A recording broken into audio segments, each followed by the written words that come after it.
Hello students, welcome to our YouTube channel biology by Deepak Nain. आज हम जो इम्पोर्टेंट टॉपिक के बारे में डिस्कशन करेंगे वो रहेगा एनिमल टिश्यू। और सबसे पहले थोड़ा इंट्रोडक्शन देख लेते हैं।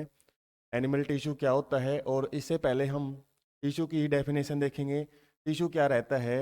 टिश्यू एक ग्रुप ऑफ सेल्स है। ग्रुप ऑफ सेल्स, सेल्स का वो ग्रुप जिसके अंदर उनकी कुछ करेक्टरिस्टिक्स मिलेगी सेल्स की। और करेक्टरिस्टिक्स क्या? वो सेल्स हैं जो वो कॉमन ओरिजिन लिए हुए मिलती हैं। कॉमन ओरिजिन का मतलब होता है एक ही जगह से वो बनी हुई है। मान लो वो जब शुरुआत में एक सिंगल सेल थी, जब मल्टीप्लाई करती हैं और ग्रुप ऑफ सेल बन जाता है, तो ये जो ग्रुप ऑफ सेल में जितनी भी सेल्स आगे हैं, ये सारी की सारी हमको पता है एक ही सिंगल सेल से बनी है। उनका ओरिजिन सेम है। और इनका जो फंक्शन है वो क्या रहना चाहिए? सिमिलर सिमिलर फंक्शंस इनके पास रहता है। सिमिलर फंक्शन, एक ही काम करती हैं। तो एक पार्टिकुलर टिश्यू जो होता है उसके अंदर जो सेल्स होंगी वो मिलके एक ही काम करेंगी। वो एक दूसरे से इंटरकनेक्टेड या इंटर रिलेटेड भी होती हैं, एक दूसरे पे डिपेंडेंट भी हम बोल सकते हैं। इंटरडिपेंडेंट सेल से मिलके ही एक टिश्यू बनता है जो कि फंक्शंस के लिए एक दूसरे पे निर्भर है और उनका ओरिजिन भी सेम होता है। उसी ग्रुप ऑफ सेल को हम टिश्यू बोलते हैं। और एनिमल्स में वैसे तो यदि नंबर की बात करें तो एक लॉट ऑफ नंबर में टिश्यूज हैं वो पाए जाते हैं। लेकिन यदि टाइप्स की बात करें कितने टाइप के टिश्यू रहते हैं, तो मेनली एनिमल्स के अंदर हमको 4 टाइप्स के टिश्यू मिलते हैं। तो टाइप्स ऑफ एनिमल टिश्यू जब हम देखते हैं तो 4 टाइप्स रहते हैं। सबसे पहला है एपिथेलियल टिश्यू। एपिथेलियल टिश्यू, और ये टिश्यू क्या करता है? ये बॉडी सरफेस के ऊपर प्रेजेंट होता है। बॉडी सरफेस या फिर कोई भी इंटरनल ऑर्गन यदि हमारे पास है, इंटरनल ऑर्गन में जैसे लंग्स हैं, किडनी हैं, ये सारे ऑर्गन्स के ऊपर भी जो कवरिंग का काम करता है, बोल सकते हैं एक प्रकार की प्रोटेक्टिव कवरिंग प्रेजेंट होती है जिन भी टिश्यू या बॉडी सरफेस के ऊपर, उनको हम एपिथेलियल टिश्यू बोलते हैं। जितनी भी सेल्स हम बाहर देखते हैं, स्किन की सेल भी एपिथेलियल टिश्यू में ही आ जाती हैं।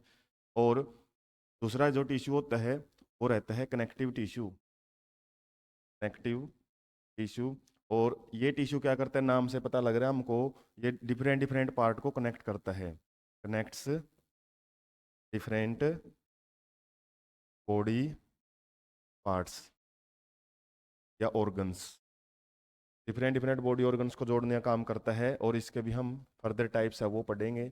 ऐसे ही टाइप्स एपिथेलियल टिश्यू के रहेंगे। थर्ड पे आता है मस्कुलर टिश्यू। मस्कुलर टिश्यू, और ये टिश्यू क्या है?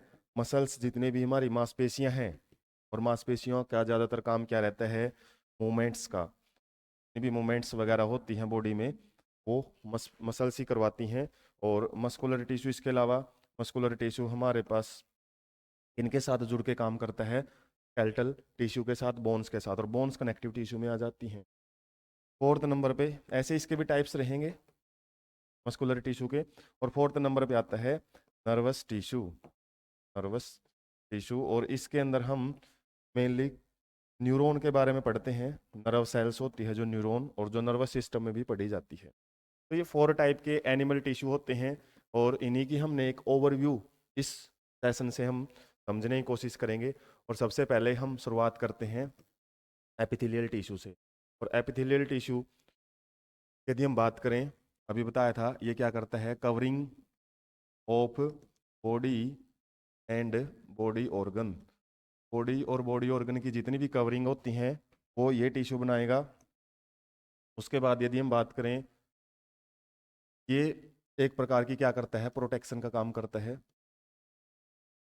और मेनली इनके टाइप्स ही पढ़े जाते हैं। और टाइप्स की बात करें तो हम, इसका फर्स्ट टाइप होता है सिंपल एपिथेलियल टिश्यू, तो ज़्यादा डिटेल में पढ़ा जाता है सिंपल एपिथेलियल टिश्यू। और दूसरे नंबर पे आता है कंपाउंड एपिथेलियल टिश्यू, और इसके अंदर एक ही टाइप पढ़ा जाता है रेटिफाइड स्क्वैमस एपिथेलियम का दूसरा नाम भी है। और इसके अलावा तीसरा पढ़ा जाता है स्यूडो स्ट्रेटिफाइड तो स्ट्रेटिफाइड एपिथेलियल टिश्यू या सिंपल टिश्यू बोल सकते हैं। और फोर्थ नंबर पे पढ़ा जाता है transitional transitional transitional epithelial tissue. और नाइन्थ क्लास में यदि हम बात करते हैं तो केवल ये दो टिश्यू ही पढ़े जाते हैं। इसके अलावा 11th क्लास में भी इनका जिक्र नहीं रहता, लेकिन जब हम स्पेशली एग्रीकल्चर बायोलॉजी पढ़ते हैं वहाँ पे इन दो टिश्यू के बारे में भी समझाया गया होता है। हम उसमें एनिमल टिश्यू का जिक्र करते हैं। तो इनमें हम यदि पॉइंट्स का डिस्कशन करें, आज का जो ये टॉपिक है 9th क्लास में और 11th क्लास में ज़्यादा आता है। और कुछ हम बेसिक डिस्कशन भी करेंगे जो 9th में रहता है, और 11th में कुछ टाइप्स है उन फर्दर एक्सप्लेनेशन रहती है, वो हम थोड़ा देख लेंगे। सबसे पहले हम एपिथेलियल टिश्यू है वो पढ़ लेते हैं। और एपिथेलियल में भी सिंपल एपिथेलियल, सिंपल का मतलब क्या होता है, यहाँ पे जो भी एपिथेलियल टिश्यू इसकी जो सेल्स होती हैं, cells are present in single layer, single layer ही प्रेजेंट होती है इस टिश्यू में। यदि हम बात करें जैसे एक सेल ये है, इस तरीके से सेल की जो लेयर है वो सिंगल ही रहेगी। इसके नीचे जो भी कंटेंट है जिसको ये ढका हुआ है टिश्यू, वो मतलब कोई भी ऑर्गन हो सकता है, ऑर्गन के ऊपर केवल एक सिंगल लेयर ऑफ सेल जब पाई जाती है तो उसको हम सिंपल एपिथेलियल टिश्यू बोलते हैं। और जब के टाइप्स की बात करते हैं, टाइप्स किस पे डिपेंड करते हैं, ये शेप ऑफ सेल पे। जो भी सेल्स यहाँ पे प्रेजेंट हैं सिंगल लेयर में, उनकी शेप कैसी है उसी पे डिपेंड करते हैं इसके टाइप्स। जैसे सबसे पहला टाइप्स है वो रहेगा स्क्वैमस एपिथेलियल टिश्यू। इसके अंदर क्या होती हैं, जो सेल्स हैं वो फ्लैट सेल्स प्रेजेंट होती हैं, फ्लैट सेल, चपटी कोशिकाएं मिलेंगी। जैसे कि एक वर्ड भी यूज किया जाता है एनसीईआरटी में, जैसे tiles on the floor. Floor के ऊपर जो टाइल्स लगी हुई हैं बिल्कुल क्या है, उनकी मोटाई नहीं है, वो चपटी हैं, थिन है, थिन फ्लैट सेल्स प्रेजेंट होती हैं। बोल सकते हैं कि सेल्स हैं बिल्कुल ऐसे, बिल्कुल बारीक बारीक रहती हैं, मोटाई नहीं होती हैं। और इस टाइप की जो सेल्स हैं या फिर ये टाइप का टिश्यू है, ये कहाँ पे पाया जाता है ज़्यादातर, डिफ्यूजन मेम्ब्रेन्स में। डिफ्यूजन मेम्ब्रेन, डिफ्यूजन मेम्ब्रेन वो होती हैं जहाँ पे डिफ्यूजन इजीली हो सकता है। डिफ्यूजन क्या है, movement of particles from high concentration to low concentration. Particles को मूव करने के लिए बैरियर बहुत वीक होना चाहिए, तभी वो डिफ्यूजन हो सकता है। और खासकर डिफ्यूजन मेम्ब्रेन कहाँ है, जैसे हमारे लंग्स के अंदर एल्वोलाई होती है, एल्वोलाई और ब्लड के बीच में जो मेम्ब्रेन रहती हैं वहाँ पे ये टिश्यू रहता है। सिंपल एक लेयर का काम करता है, बस एक बाउंड्री का काम करेगा, ज़्यादा प्रोटेक्शन का काम इसका नहीं होता। इसके अलावा ये पार्टिकल्स को मूव करवाता है इन एंड आउट। उसके बाद जो दूसरा टाइप है वो देख लेते हैं। दूसरा है क्यूबॉइडल एपिथेलियल। क्यूबॉइडल के अंदर शेप कैसी मिलती है सेल्स की, जैसे यहाँ पे हमने थिन सेल की बात की थी, यहाँ पे इनकी क्या आ जाती है, मोटाई आ जाती है, थोड़ी सी थिक सेल्स मिलेंगी, क्यूब शेप्ड सेल मिलती हैं। जैसे यहाँ पे हम और डायग्राम की बात करें तो इस टाइप से थोड़ी थिकनेस है वो बढ़ जाती है, और इस टाइप की जो सेल्स मिलेंगी वो क्यूबोइडल एपिथेलियम में मिलती हैं। और इसकी लोकेशन कहाँ पाई जाती है बॉडी में, ये मिलेगी आपको ज़्यादातर किडनी की जो ट्यूब्यूल्स होती हैं, किडनी में जो ट्यूब लाइक स्ट्रक्चर प्रेजेंट होते हैं न्यूरॉन्स नेफ्रॉन्स के अंदर। तो वहाँ पे जैसे नेफ्रॉन में हम पीसीटी टीसीटी ट्यूब्यूल्स पढ़ते हैं, वहाँ पे मिलती हैं क्यूबोइडल एपिथेलियल टिश्यू। इसके अलावा जो थर्ड टाइप है वो है columnar epithelium, columnar epithelial tissue. Columnar में कैसी सेल मिलती हैं, कॉलम शेप्ड। अब जैसे यहाँ पे तो हमारी एक क्यूब शेप्ड थी, यहाँ पे आपको कुछ खड़ी सेल्स मिलेंगी इस तरीके पे, ऐसी ऐसी कॉलम शेप्ड सेल्स मिलती हैं। और कॉलम का मतलब जैसे हम जो ब्रिक्स होती हैं, ब्रिक्स को खड़ी रख देते हैं, तो इस टाइप से लंबी सेल मिलती हैं, लॉन्ग एंड इरेक्ट सेल बोल सकते हैं, लंबी और खड़ी कोशिकाएं या फिर सेल्स से मिलके बनता है ये एपिथेलियल टिश्यू या फिर जो एक लेयर। इन सब में केवल हम इस लेयर की बात कर रहे हैं। यदि ये लेयर बिल्कुल पतली कोशिकाओं से, थिन कोशिकाओं से मिलकर बनी है तो उसको स्क्यूमस बोलेंगे। यदि क्यूब शेप्ड सेल से मिलकर बनी है तो क्यूबोइडल। कॉलम मतलब लंबी और खड़ी कोशिकाओं से मिलकर बनी है तो कोलुमनार एपिथेलियम बोलते हैं। इसके अलावा इसका नेक्स्ट टाइप देख लेते हैं, सिलिएटेड सिंपल ही पढ़ रहे हैं हम, सिंपल एपिथेलियल टिश्यू। और सिलिएटेड का मतलब क्या होता है? Hair like structure, hair like structure, जैसे पैरामीशियम के ऊपर प्रेजेंट होते हैं सिलिया। तो ये हेयर लाइक स्ट्रक्चर यहाँ पे मूवमेंट में मदद नहीं करते हैं, खुद सेल मूव नहीं करती हैं। इसमें क्या है, सेल के ऊपर कुछ, जैसे हमारी जो ये कोलुमनार सेल यदि हम बनाएं, कोलम शेप्ड सेल्स अभी हमने पढ़ा था, के ऊपर जैसे हेयर लाइक स्ट्रक्चर ऐसे प्रेजेंट होते हैं, हेयर से प्रेजेंट होते हैं। और इनके ऊपर जो हेयर है ये क्या करता है, यहाँ पे कोई मटेरियल यदि प्रेजेंट है, उस मटेरियल को क्या करता है, ये मूव करवाता है। मूवमेंट ऑफ मटेरियल्स भी हम बोल सकते हैं, of materials on the surface. Surface पे जो मटेरियल का मूवमेंट है वो ये करवाने में मदद करता है। और इस टाइप का जो सिलिएटेड कोलुमनार एपिथेलियम है, या फिर एक क्यूबोइडल भी होती है, जब क्यूब शेप्ड सेल के ऊपर सिलिया प्रेजेंट होते हैं, जैसे ऐसे हमने सेल बनाई थी क्यूब शेप्ड सेल्स, और इनके ऊपर यदि क्या प्रेजेंट है, सिलिया प्रेजेंट है, तो इसको क्या बोलेंगे, क्यूबोइडल सिलिएटेड एपिथेलियम। और ऐसे ही ये कौन सा टाइप था, कोलुमनार सिलिएटेड एपिथेलियम। और किसके टाइप पढ़ रहे हैं हम, ये सिंपल के, तो इनके आगे सिंपल भी हम लगा सकते हैं सब टाइप की बात करते हैं।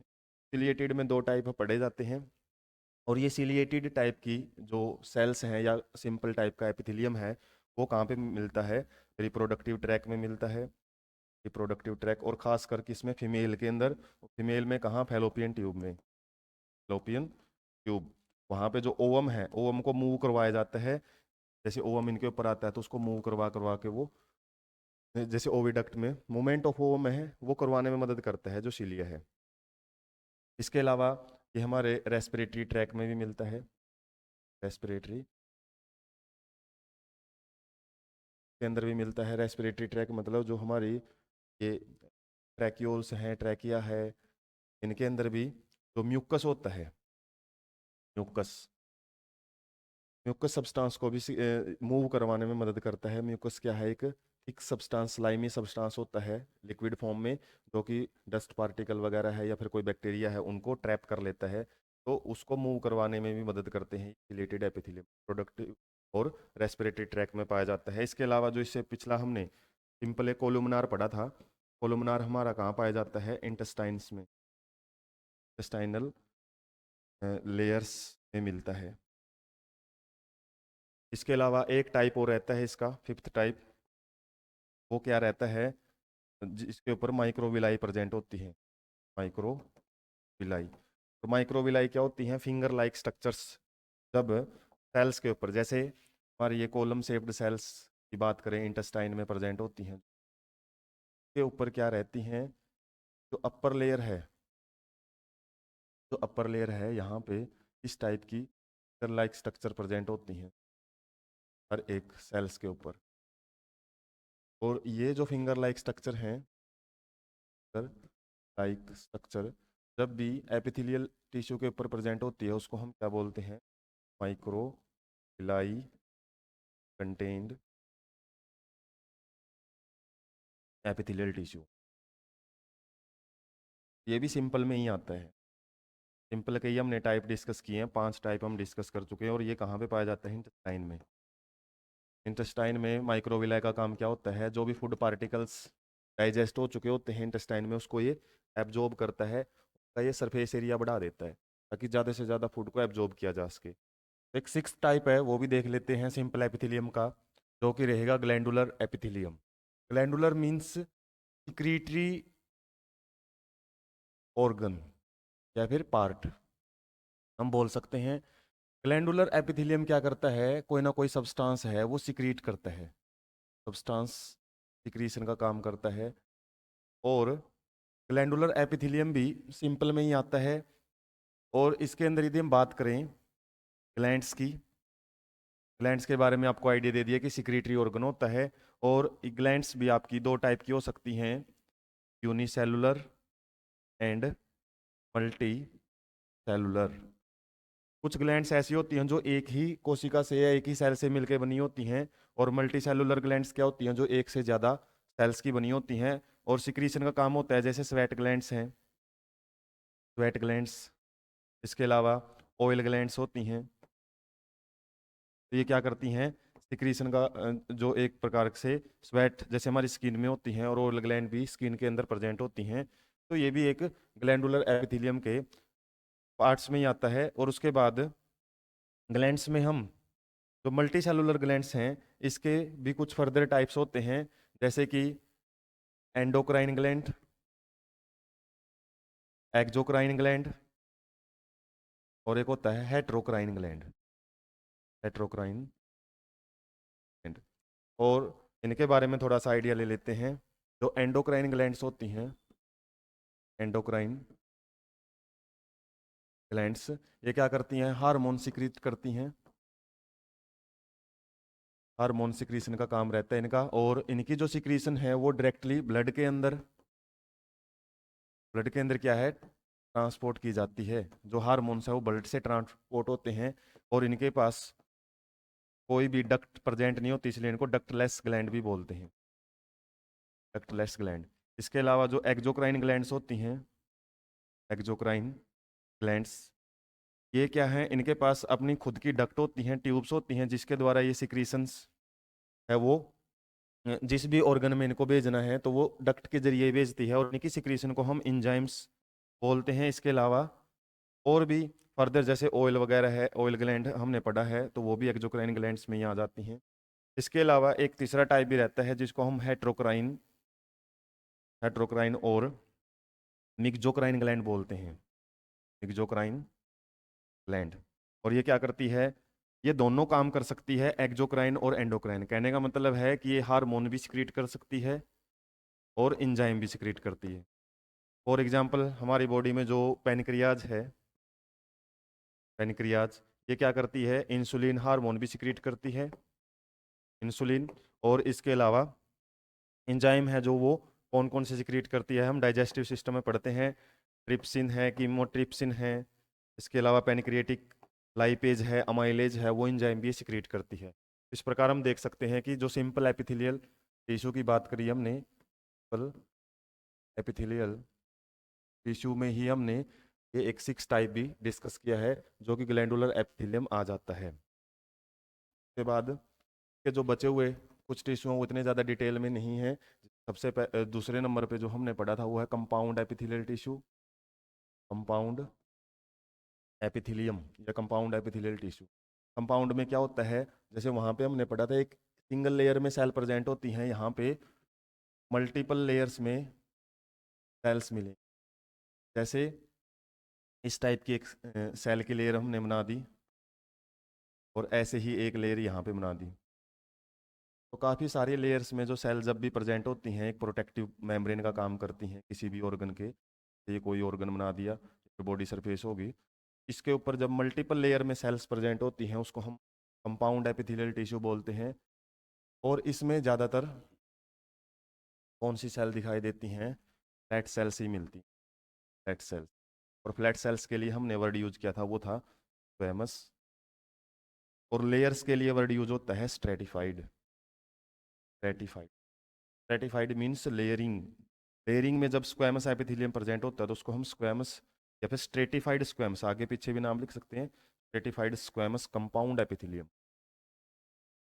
Compound epithelium. तो ये नाम है, लंबे जरूर लगते हैं। एपिथेलियम का मतलब क्या है, प्रोटेक्टिव लेयर। कंपाउंड का मतलब क्या है, more than one layer. Stratified का मतलब वो लेयरिंग एक के ऊपर एक प्रेजेंट होती है। और स्क्वैमस का मतलब है वो सेल्स हैं वो कैसी मिलेंगी, वो फ्लैट सेल मिलेंगी। और कुछ केसेज में हमको क्यूबोइडल भी मिल जाता है, क्यूबोइडल सेल्स भी मिल जाती हैं, लेकिन ज़्यादातर स्क्वैमस स्ट्रेटिफाइड एपिथेलियल टिश्यू ही पढ़ा जाता है। और ये किस में पाया जाता है, स्किन में। के दो टाइप रहते हैं एक तो रहता है केरेटिनाइज्ड स्क्वैमस एपिथेलियम, और एक नॉन केरेटिनाइज्ड। केरेटिन एक प्रोटीन होता है जो कि प्रोटेक्टिव फंक्शन ही करता है। जिन सेल्स में केरेटिन नाम का प्रोटीन मिलेगा उसको हम केरेटिनाइज्ड स्क्वैमस स्ट्रेटिफाइड कंपाउंड एपिथेलियम बोल देते हैं, और जिसके अंदर ये नहीं होता तो नॉन केरेटिनाइज्ड स्क्वैमस एपिथेलियम बोल दिया जाता है। उसके बाद इसका जो थर्ड टाइप है वो देख लेते हैं। थर्ड और फोर्थ एक से ही समझने की कोशिश करेंगे। एक स्लाइड से स्क्वैमस में हमने पढ़ लिया है मल्टीपल लेयर्स, अभी सेकंड कंपाउंड टाइप पढ़ा था, और थर्ड टाइप का ट्रांजिशन एपिथेलियल टिश्यू। ट्रांजिशनल क्या होता है? ये एक टाइप का टिश्यू, जब मान लो कोई हमारा कंपाउंड एपिथेलियल टिश्यू है, कंपाउंड एपिथेलियल, उसके ऊपर जब प्रेशर पड़ता है या फिर स्ट्रेचिंग वगैरह होती है, स्ट्रेचिंग की वजह से ये क्या कर लेता है, अपनी शेप को चेंज कर लेता है। ट्रांजिशन का मतलब होता है कन्वर्जन, और ये सिंपल टाइप का भी दिखाई दे जाता है, सिंपल एपिथेलियल आता है। मतलब इस कंपाउंड एपिथेलियल में कुछ इस टाइप की प्रॉपर्टी होती है। जैसे वैसे तो सेल कैसी मिलेंगी, थिक सेल्स थिक सेल्स मिलेंगी इसके अंदर, और मल्टीपल लेयर्स में प्रेजेंट होती हैं। कंपाउंड में थिक भी मिल सकती हैं और फ्लैट भी, दो बात हमने डिस्कस की थी। मान लो जैसे क्यूबोइडल टाइप की सेल्स हैं और वो मल्टीपल लेयर में प्रेजेंट है, जब इनके ऊपर स्ट्रेचिंग, हम इसको खींचेंगे तो ये सेल क्या है, अपना शेप चेंज करके फ्लैट सेल्स में आ जाती हैं। तो शेप चेंज करने की वजह से इन्होंने नाम ही चेंज कर दिया, तो इस वजह से ये एपिथेलियल जो टिश्यू है ना, ये अपनी शेप चेंज करने की वजह से इंटर कन्वर्जन कर सकते हैं, इसलिए इसको ट्रांजिशनल एपिथेलियम बोलते हैं। और ये कहाँ पाया जाता है? ये यूरिनरी जो ब्लैडर होता है, यूरिनरी ब्लैडर के अंदर पाया जाता है, उसकी जो वाल है के अंदर। उसके बाद है फोर्थ टाइप, और फोर्थ टाइप रहेगा स्यूडो स्ट्रेटिफाइड एपिथेलियम। यदि हमको टर्मिनोलॉजी समझ में आ जाती है, स्यूडो का मतलब होता है फॉल्स, स्ट्रेटिफाइड मीन्स अभी पढ़ा था हमने, लेयरिंग में जब सेल प्रेजेंट होती हैं। तो यहाँ पे क्या मिलेगा आपको? होता तो ये एक प्रकार का सिंपल ही है, सिंपल एपिथेलियल टिश्यू है, मतलब सेल्स तो सिंगल लेयर में ही प्रेजेंट हैं, लेकिन इनका जो अरेंजमेंट है कुछ इस टाइप से है। जैसे यहाँ पे कुछ इस टाइप की सेल आ गई है, उसके बाद यहाँ सेल है, और यहाँ पे फिर एक दूसरे टाइप की सेल आ गई है। लेयर सिंगल ही है, लेकिन कुछ डिफरेंट अरेंजमेंट की वजह से ऐसा लगता है कि ये कई लेयर में है। जैसे एक लेयर ऊपर बन जाती है, एक लेयर यहाँ पे बन जाती है। इस केस में इसको हम, होता है ये सिंपल ही है, दिखाई ये कंपाउंड जैसा दिखाई देता है, इसलिए इसको सूडो स्ट्रेटिफाइड एपिथेलियल टिश्यू भी बोला जाता है। तो ये जो भी हमने टाइप्स पढ़े हैं, टोटली 4 टाइप्स, और 4 में भी ज़्यादा डिटेल हमने पढ़ी है। सबसे पहले वाले की सिंपल एपिथेलियल टिश्यू के भी हमने कितने टाइप पढ़े थे? 5। तो सिंपल के हमने 5 पढ़े हैं, और नॉर्मली हमने क्या पढ़े हैं? 4 टाइप पढ़े हैं एपिथेलियल टिश्यू। ज़्यादा डिटेल में यही रहता है। उसके बाद नेक्स्ट हम पढ़ लेते हैं कनेक्टिव टिश्यू। और ये कनेक्टिव टिश्यू क्या करता है? डिफरेंट बॉडी ऑर्गन्स को कनेक्ट करता है, कनेक्ट डिफरेंट बॉडी ऑर्गन्स, अलग अलग बॉडी ऑर्गन्स को क्या करेगा? कनेक्ट करने का काम करेगा। और इसमें हम जो टाइप्स हैं वो देख लेते हैं, और एक एक करके इनके टाइप्स को हम एक्सप्लेन भी करेंगे। तो सबसे पहला जो टाइप है वो रहेगा loose connective tissue. Loose connective, और लूज कनेक्टिव टिश्यू में जो पढ़ेंगे हम नाम, वो रहेंगे areolar tissue. Areolar tissue, loose का मतलब यहाँ पे सेल है लूजली अरेंज्ड है, उनके बीच में काफ़ी सारा स्पेस पाया जाता है। इसके अलावा दूसरा टाइप है जो वो है एडिपोज टिश्यू, एडिपोज टिश्यू। और उसके बाद ये फर्स्ट था। सेकंड है dense connective tissue, dense connective. इसकी जो सेल्स हैं वो डेंसली पैक्ड हैं, बहुत कम स्पेस पाया जाता है, और इसके अंदर आ जाते हैं टेंडन एंड लिगामेंट। 2 टाइप के टिश्यू इसके अंदर पड़ेंगे। उसके बाद थर्ड नंबर पे आ जाता है specialised connective tissue, specialised connective tissue. और स्पेशलाइज्ड कनेक्टिव टिश्यू में 2 टाइप पढ़े जाते हैं। एक रहेगा fluid connective tissue, fluid connective. और फ्लूइड कनेक्टिव में हम किसके बारे में पढ़ते हैं? Blood and lymph. और दूसरा आ जाता है इसके अंदर sportive connective tissue,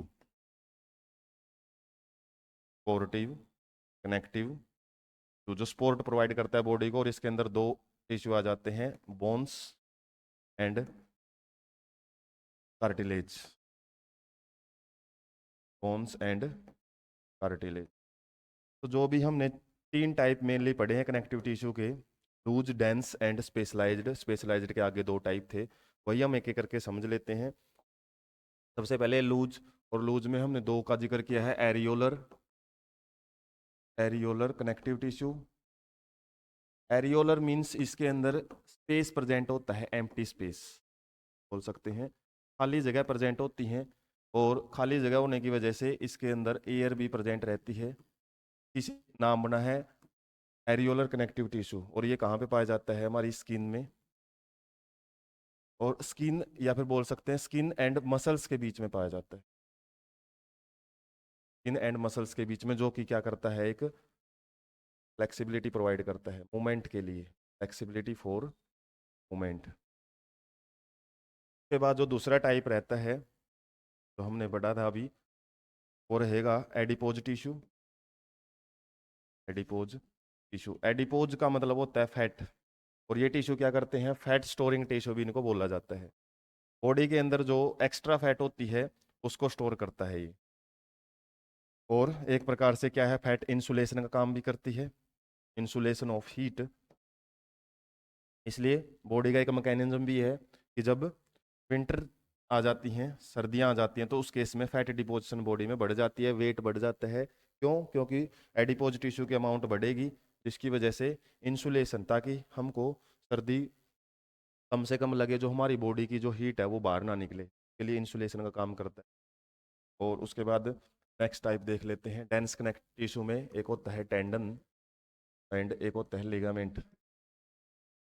ligament, tendon क्या करता है?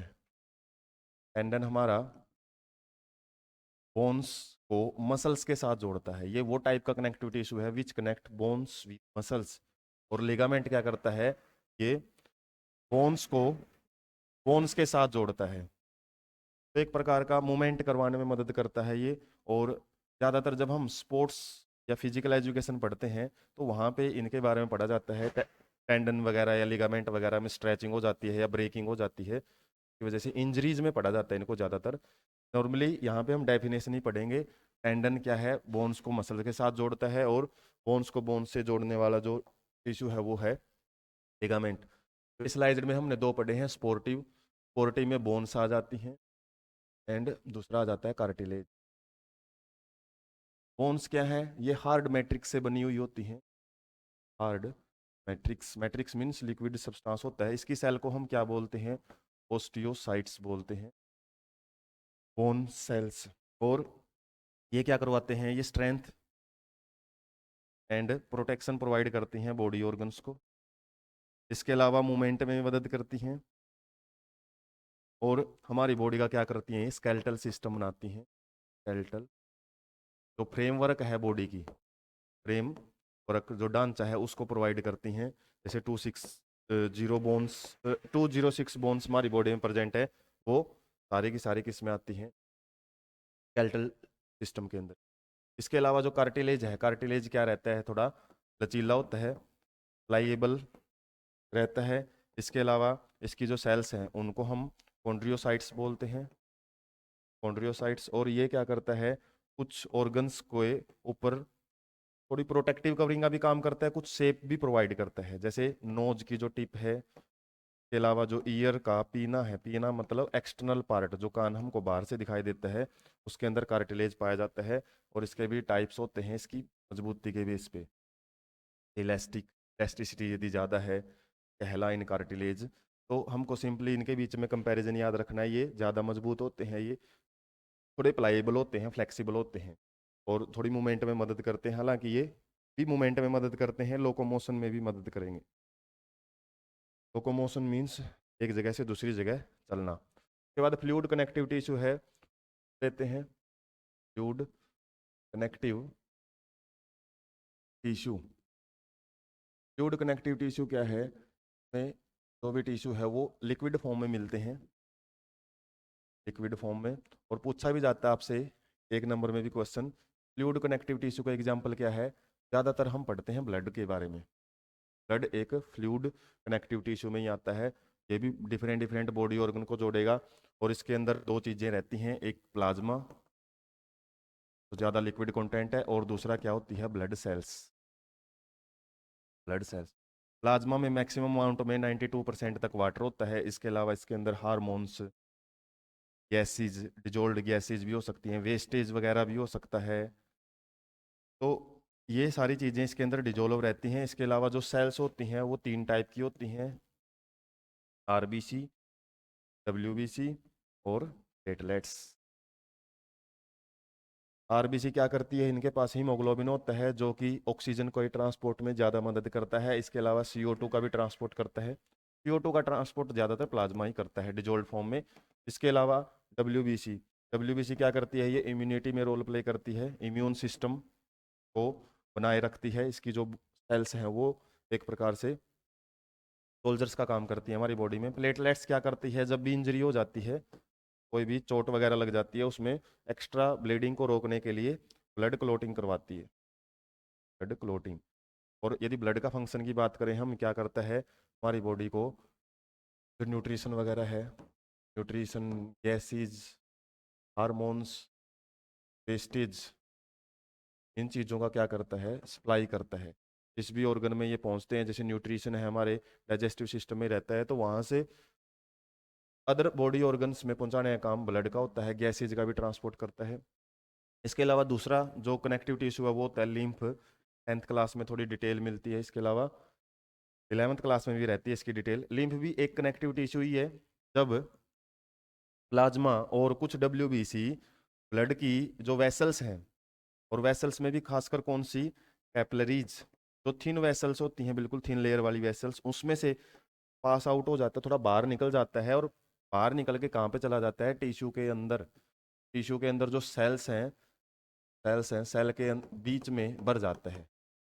वाटरी फ्लूइड होता है एक स्ट्रा कलर्ड फ्लूइड, एक प्रकार की जो कंपोजिशन है इसकी प्लाज्मा जैसी ही होती है, बस इसके पास WBC होती हैं।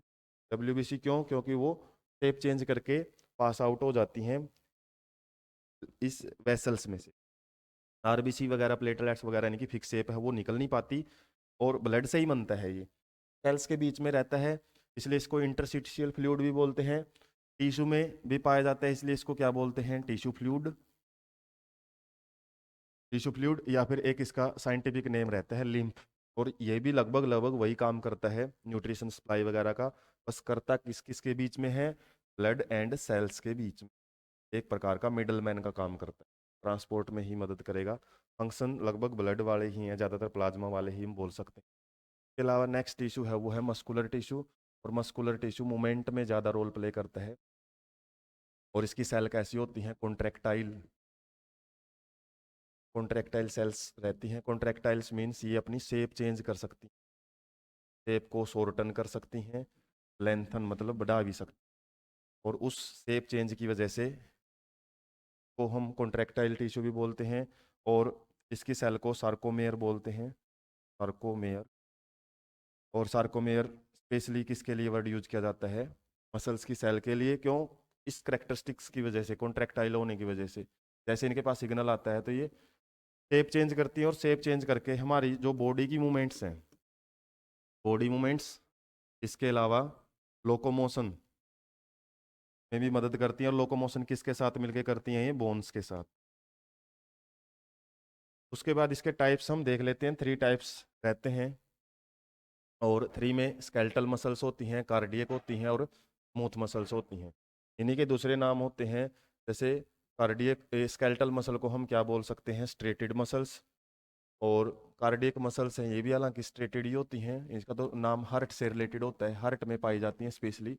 और स्मूथ नॉन स्ट्रेटेड मसल्स होती हैं। इसके अलावा यदि हम देखें कि मूवमेंट कैसे करती हैं, स्केलेटल मसल्स होती हैं, स्केलेटल नाम बोन से रिलेटेड ही है, ये ज़्यादातर बोन्स के साथ कनेक्ट रहती हैं, बोन्स के साथ कनेक्ट मिलेंगी। ये लोकेशन की बात करें तो अटैच्ड विद द बोन्स, ये हार्ट में ही मिलती हैं स्पेशली। और हार्ट की जो मसल्स हैं वो लगातार कॉन्ट्रैक्ट करती रहती हैं और रिलैक्स करती रहती हैं रिदम में। और ये all to the life span, पूरी जिंदगी है ये लगातार काम करती रहती हैं। इनकी स्पेशल करेक्टरिस्टिक्स हैं कि ये बिना रुके काम कर सकती हैं। बाकी दोनों स्केलेटल और स्मूथ मसल्स है, इनको हो सकता है रेस्ट की भी जरूरत पड़े, लेकिन ये एक रिदम में काम करती हैं और रेस्ट करती हैं तो बहुत कम टाइम के लिए करती हैं। उसके अलावा यदि हम इनकी काम करने की कैपेसिटी देखें कि जो वॉलेंट्री है, वॉलेंट्री मीन्स हमारी विल पावर के अकॉर्डिंग काम कर लेती हैं, हमारी इच्छा के अनुसार काम करें। कौन? Skeletal muscles. जितने भी हम मूवमेंट करवाते हैं, वॉलेंट्री एक्शंस जितनी होती हैं वो स्केलेटल मसल्स की वजह से होती हैं। स्मूथ मसल्स कहाँ होती हैं? हमारे इंटरनल ऑर्गन्स में। बहुत सारे इंटरनल ऑर्गन अपने अपने तरीके से काम करते रहते हैं, जैसे डाइजेस्टिव सिस्टम है, उसके ऊपर हमारी विल पावर का कोई असर नहीं पड़ेगा, विशेष के अनुसार काम नहीं करते, तो वहाँ पे आपकी स्मूथ मसल्स मिलेंगे। लोकेशन की बात करें तो ये बोन्स के साथ, स्केलेटल नाम से पता लग रहा है, हार्ट के साथ, कार्डियक वर्ड हार्ट से रिलेटेड होता है, और इंटरनल ऑर्गन्स में मिलती हैं स्मूथ मसल्स। यदि हम इसकी शेप की बात करें, शेप कैसी होती है? एलोंगेटेड, लंबी सेल्स मिलेंगी यहाँ पे, और सिलेंड्रिकल्स मीन्स सिलेंड्रिकल शेप मिलती है। इसके अलावा ये भी लगभग ऐसी सेल है लेकिन ये ब्रांच्ड होती हैं। इसके अलावा ये स्पिंडल शेप्ड सेल होती हैं। स्पिंडल मतलब कि जो एजिज हैं वो थिनर होते हैं और मिडल से ही थिक होती है। इसके अलावा न्यूक्लियस, न्यूक्लियस की बात करें तो यहाँ पे कुछ न्यूक्लियस मिल सकते हैं, कहने का मतलब मल्टी न्यूक्लिएट कंडीशन मिल सकती है। यहाँ पे सिंगल न्यूक्लियस प्रेजेंट होता है और यहाँ पे सिंगल न्यूक्लियस प्रेजेंट होता है। मल्टी न्यूक्लिएट कंडीशन केवल स्केलेटल मसल्स में मिलेंगी। ट्रेशंस मीन्स पट्टियाँ सी बनी होती हैं, हम देख सकते हैं ये पट्टियाँ सी बनी हैं, ये दो जगह मिलेंगी, किस? कार्डियक मसल्स में। और यहाँ पे कोई टाइप की स्ट्रेशंस नहीं है, इसलिए इसको नॉन स्ट्रेटेड मसल्स भी बोलते हैं। फंक्शन क्या करती हैं? हमारी बॉडी की जितनी मूवमेंट है, इसके अलावा हीट प्रोडक्शन, जब फीवरिंग होती है, कंपी होती है, तो उस केस में जैसे सब सर्दी लगती है तो इन मसल्स के अंदर ही क्या होती है? मूवमेंट, और मूवमेंट की वजह से हीट प्रोडक्शन करती हैं। इसके अलावा कार्डियक मसल का काम क्या होता है? हार्ट बीट को बनाना, और जितने भी इंटरनल विसरा, विसरा मतलब फ्लूइड या फिर इंटरनल ऑर्गन्स की जितनी मूवमेंट्स होती हैं, जैसे हमारे डाइजेस्टिव सिस्टम में लगातार मूवमेंट होती रहती है, तो वो मूवमेंट स्मूथ मसल्स करवाती हैं। एक्शन के बेस पे हमने पढ़ ही लिया, इनकी इनका जो कंट्रोल है हम अपनी इच्छा से कर सकते हैं।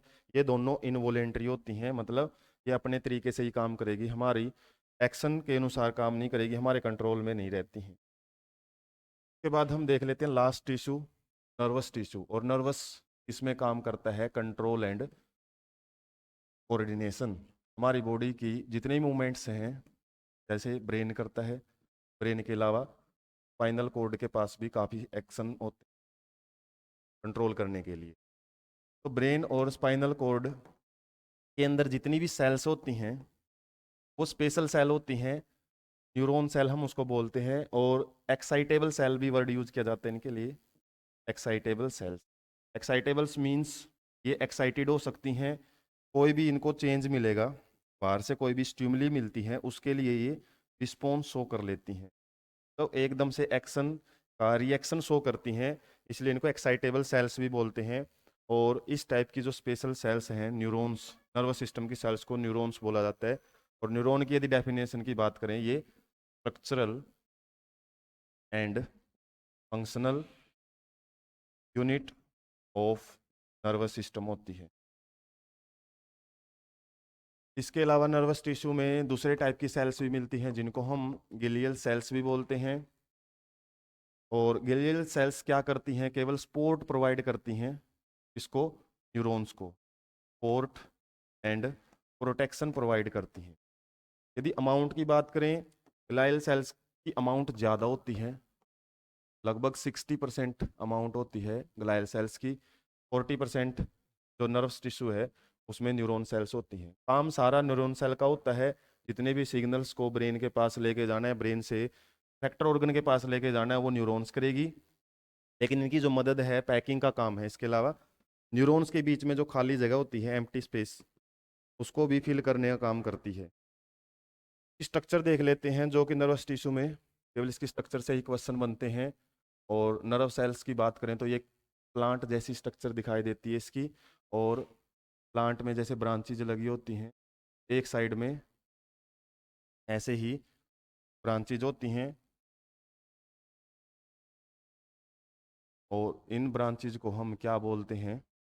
डेंड्राइट्स। और उसके बाद यहाँ पे होती है इसकी मेन सेल बॉडी, और यहाँ पे होता है बीच में न्यूक्लियस। न्यूक्लियस, और इसको क्या बोलेंगे, सेल बॉडी। और यहाँ से एक स्टेम लाइक स्ट्रक्चर प्रेजेंट होती है, स्टेम लाइक स्ट्रक्चर। और इस स्टेम लाइक स्ट्रक्चर को हम क्या बोलते हैं, एक्सोन। और एक्सोन की जो एंडिंग होती है, यहाँ पे एक्सोन थोड़ा सेपरेट या फिर डिसइंटीग्रेट हो जाता है, फैल जाता है, और इस तरीके से यहाँ पे स्ट्रक्चर्स बनाता है। और इस स्ट्रक्चर्स के ऊपर भी कुछ बल्ब टाइप स्ट्रक्चर्स, नोब जैसी स्ट्रक्चर्स होती हैं, जिसको हम क्या बोलते हैं, टर्मिनल नोब। Terminal knob. और एक्सोन के ऊपर एक एक्स्ट्रा है, जिसको क्या बोलते हैं, माइलिन सी। Myelin sheath. जिन न्यूरॉन्स के पास ये माइलिन शीथ प्रेजेंट होती है उनको माइलिनेटेड न्यूरॉन बोलते हैं। और ये जो शीथ है किससे बनी होती है, ये कुछ स्पेशल सेल्स होती हैं जिनको हम शैवान सेल्स बोलते हैं। शैवान सेल, दो शैवान सेल्स के बीच में जो भी बीच एक जगह रहती है उसको हम बोलते हैं नोड ऑफ रेनवियर।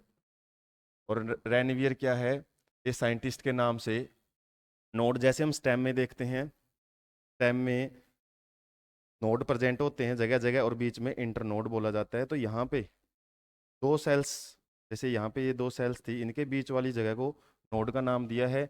इसके अलावा जैसे सेल के अंदर नॉर्मली प्रेजेंट होता है साइटोप्लाज्म, और इसके अलावा और ऑर्गेनेलिज भी यहाँ पे प्रेजेंट होती हैं, माइटोकॉन्ड्रिया वगैरह। लेकिन यहाँ पे कुछ ग्रेनुलर स्ट्रक्चर प्रेजेंट होती है, और इस ग्रेनुलर स्ट्रक्चर्स को हम क्या बोलते हैं, इनिशियल ग्रेन्यूल्स। ग्रेन्यूल्स, ये सारी स्ट्रक्चर प्रेजेंट रहेंगी एक न्यूरॉन के अंदर। और यहाँ पे जो सिग्नल हैं वो डेंड्राइट्स के द्वारा रिसीव किए जाते हैं, सेल के अंदर न्यूक्लियस के अंदर आते हैं, या फिर न्यूक्लियस के अलावा जो निशल ग्रेन्यूल्स हैं ये क्या करते हैं, इनकी प्रोसेसिंग, और प्रोसेसिंग करके कहाँ भेज देते हैं, एक्सोन के पास। और एक्सोन से होते हुए वो टर्मिनल नोब के पास पहुँचते हैं, और टर्मिनल नोब से आगे एक नई न्यूरॉन सेल है वो शुरू हो जाती है, और वहाँ पे फिर डेंड्राइट्स हैं अगली न्यूरॉन के, फिर वो उन सिग्नल्स को रिसीव करते हैं। तो एक टर्मिनल नोब से दूसरी न्यूरॉन के डेंड्राइट्स तक की जो बीच की जगह होती है उसको हम बोलते हैं साइनैप्स। और यदि ये साइनैप्स के बीच में जगह बहुत ज़्यादा खाली है, गैप है, अच्छा खासा गैप है, तो उसको हम केमिकल साइनैप्स बोलते हैं। और यदि जगह बहुत कम है, दो न्यूरॉन्स आपस में बिल्कुल क्लोज प्रोक्सिमिटी या फिर बिल्कुल पास में है, तो उसको हम बोलेंगे इलेक्ट्रिकल साइनैप्स। Electrical synapse. और आपसे ज़्यादातर इसकी डायरेक्शन पूछी जाती है कि डायरेक्शन कहाँ से कहाँ होती है, जो सिग्नल्स हैं वो डेंड्राइट से एक्सोन, और एक्सोन से टर्मिनल नोब्स की तरफ चलते हैं। तो जो नर्वस टिश्यू है इससे रिलेटेड ज़्यादातर न्यूरॉन के बारे में पढ़ने को मिलता है। और आज हमने जो भी डिस्कशन किया है वो epithelial tissue, nervous tissue, muscular tissue और connective tissue, simply animal tissue के बारे में डिस्कशन था। बाकी चैनल के लिए के साथ कंटिन्यू रहने के लिए चैनल को सब्सक्राइब रखें। Thank you so much.